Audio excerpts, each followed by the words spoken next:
This portion of the news brought to you by McDonald's. McDonald's, I'm loving it.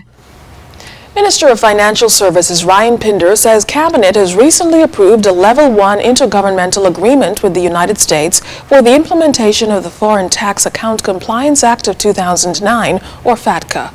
Now, FATCA implements measures which challenge the concept of offshore financial privacy, such as increased reporting requirements and taxation of foreign institutions. Now, the U.S. Internal Revenue Service may impose additional reporting requirements for U.S. citizens who hold offshore financial accounts or enjoy offshore financial services.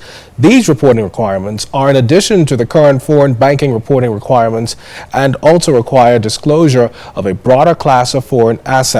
Minister Pinder says although the U.S. government has delayed implementation for another 6 months, the Bahamas has been preparing for this move all along.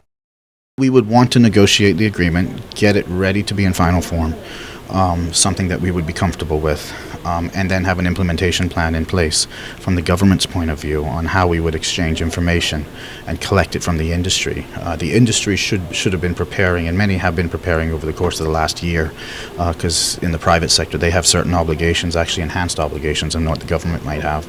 And they've been preparing with the help of the government. Well, the private sector has to comply because there's severe penalties imposed on the private sector if they do not comply with U.S. transactions and U.S. currency. It's a significant challenge in compliance work for the private sector, but all in all, I think they've been preparing well. I would say, based upon our consultations, that we, the Bahamas, are probably better prepared than many of the jurisdictions in the region.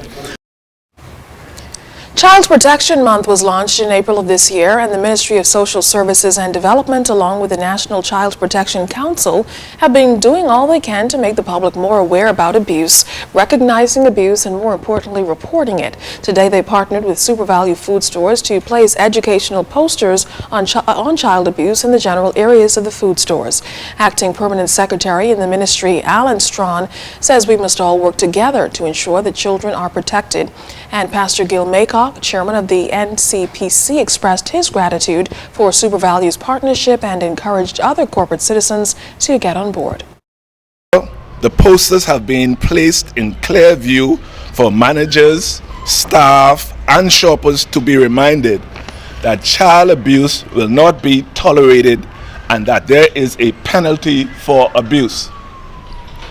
We do not want our voices to ever become silent, making abusers feel comfortable to carry out their cruel work of neglect, abandonment, physical abuse, sexual abuse, verbal abuse, or emotional abuse. So happy that Super Value Food Stores has joined along with others and helping us get the message out that child abuse is wrong in this nation as it is internationally, and that together we want to do something to make sure we are protecting those little kids, those little ones that God has blessed us with. Final rites held today for Anglican priest Father Mervyn Buck Johnson at Christ Church Cathedral. Father Johnson died 2 weekends ago after a long battle with brain cancer. Scores of relatives, parishioners, colleagues, and friends turned out to bid final farewell. Father Mark Fox offered a tribute to the priest who made a major impact on church programs like Discovery and Caricio during his 12 years in the priesthood.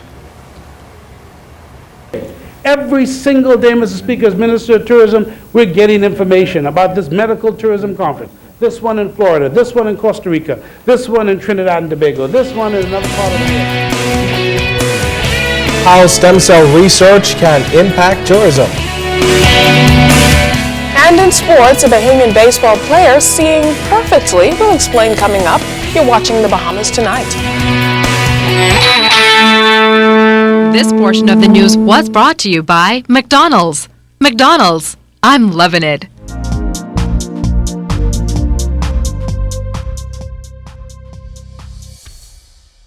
This is your Royal Fidelity Business News. Good evening, Bahamas. I'm Charisma Robinson. College of the Bahamas student Justin Knowles became the second student to begin a 6-week Spanish language immersion program at the Universidad Internacional in Mexico. Sponsored by the Association of International Banks and Trust Companies, Mr. Knowles will attend Spanish and Mexican culture classes, including up to 38 hours of language instruction per week. The 21-year-old economics and finance major was selected from a short list of student attendees at the 2012 Nassau Conference and joins fellow Bahamian and COB student Fantasia Roll in Mexico, where she began the immersion program on June 20th. No more new branches at this time for Commonwealth Bank. That's according to President Ian Jennings. The bank executive informed reporters this week that the bank only has regular maintenance on its agenda for its other branches. The bank just completed expanding its Abaco branch. Commonwealth Bank has 10 branches nationwide.